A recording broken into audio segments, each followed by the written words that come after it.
Welcome to Kenton's videos. Enjoy the video. You start by preparing a sterile workspace and limiting movement. Wash your hands and put on nitrile gloves, then soak the nostril and jewelry in warm saline for 5 to 10 minutes to loosen crust and reduce swelling. Use a bright light and magnifier. Have a small covered needle nose plier and a folded tissue to protect the bead. Gently support the visible front of the stud so it won't translate. Then begin a slow, counterclockwise rotation to start backing the threaded post out. Once you feel the first rotation, keep movements tiny and controlled to avoid tearing. Support the base of the stud with your non-dominant finger pad while turning. Use the pliers only if the bead slips, and cushion their jaws with tape to prevent damage. Maintain saline irrigation as you turn.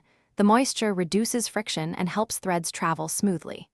If resistance rises, stop, resoak for another 5 minutes, then resume gently. Repetitive force risks embedding the thread more or cause the final withdrawal is slow and aligned with the original entry angle. Once the thread clears, pull straight back with steady, minimal force while supporting the bead.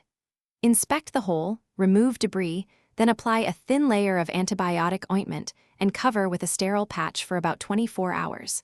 If bleeding occurs, apply firm pressure for 5 minutes. Troubleshooting tip: if the post won't budge after repeated moistening and gentle torque, do not force it. Stop and get a professional piercer or clinician.